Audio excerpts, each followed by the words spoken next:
हाँ जी, MSc students देखो, हमारा जो फर्स्ट क्रॉली है कॉची-हॉर्सर थ्योरम के ऊपर बेस्ड है।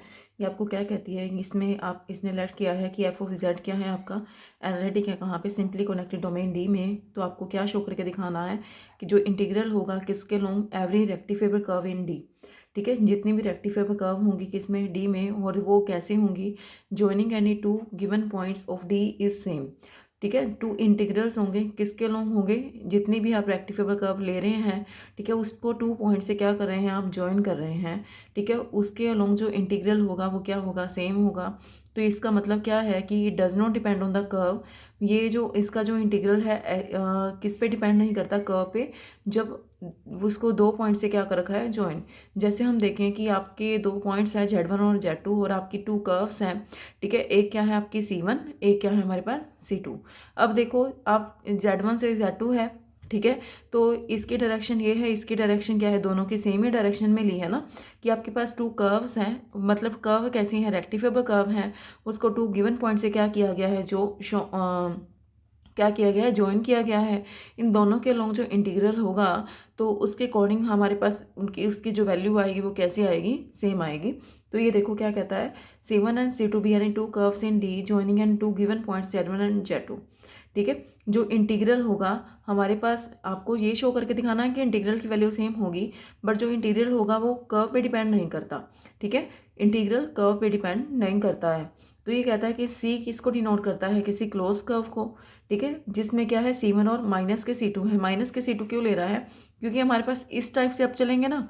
ठीक है, इस टाइप से अगर हम चलते हैं तो ये क्या है आपके पास, ये वाली डायरेक्शन एंटी क्लॉकवाइज है। ठीक है, तो ऐसे जा रहे हैं हम ऐसे, तो ये क्या होगी, इसके अपोजिटली है, क्योंकि जो पाथ कवर हो रहा है वो Z1 से लेकर Z2, फिर आप Z2 से Z1 आ रहे हैं, तो उसके लिए ये डायरेक्शन क्या है, अपोजिट है। तो इसको क्या लेंगे आप, माइनस के C2। और कोची थ्योरम क्या कहती थी हमारी, इंटीग्रल होता है सी के about F of Z D Z की वैल्यू क्या होती है, 0। इसमें 2 इंटीग्रल्स हैं, एक क्या आपका C1 है, एक क्या है नेगेटिव ऑफ C2 है। अगर लिमिट आपकी नेगेटिव है तो उसको पॉजिटिव बनाने के लिए साइन क्या हो जाता है उसका, इंटीग्रल का नेगेटिव आ जाएगा। ठीक है, तो ये दोनों इंटीग्रल क्या हो जाएंगे आपस में, इक्वल। उसके बाद नेक्स्ट हमारे पास क्या है, एक्सटेंशन है किसकी, कॉची-हॉर्सर थ्योरम की। किसके लिए, मल्टीपल कनेक्टिव रीजन के लिए। जो हमने कल कॉची-हॉर्सर थ्योरम मैंने आपको करवाई थी वो किसके लिए थी, वो थी बेटा सिंपली कनेक्टेड डोमेन के लिए थी। अब कॉची-हॉर्सर थ्योरम को आप मल्टीपल कनेक्टेड रीजन के लिए क्या कर रहे हो, कन्वर्ट कर रहे हो। ठीक है, अब देखो सिंपली कनेक्टेड डोमेन में क्या होता है, सिंपली कनेक्टेड रीजन में क्या होता है कि बहुत सारी कर्व्स होती हैं। ठीक है, वो सिंगल पॉइंट में मतलब पॉइंट्स में श्रंक हो जाती हैं। बट मल्टीपल कनेक्टेड रीजन में क्या हो सकते हैं, बहुत सारी कर्व्स हो सकती हैं किसी रीजन में। तो मैंने क्या लेट करा कि डी क्या है आपके पास, डबल कनेक्टेड रीजन है, जो कैसे बाउंडेड है, two simple closed curve C and C1 से क्या है, बाउंडेड है। बट C1 जो है वो किस में कंटेन करता है, सी में क्या करेगा, कंटेन करेगा।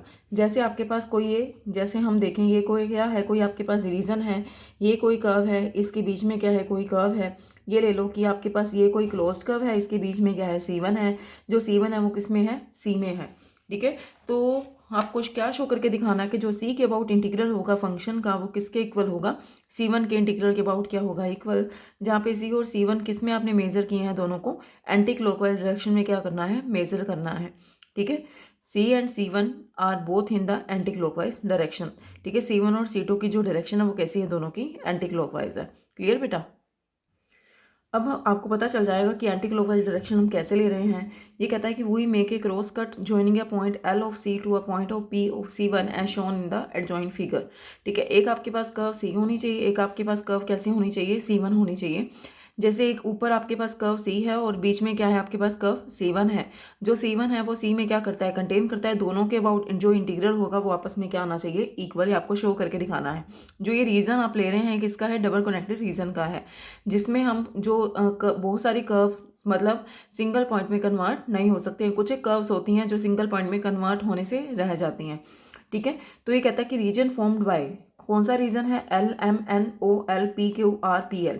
ये देखो हमने कहाँ से शुरू किया, सी को एंटी क्लॉकवाइज डायरेक्शन में आप चल रहे हैं ना, तो ये O। ठीक है, तो ये आपके पास क्या है, LMN।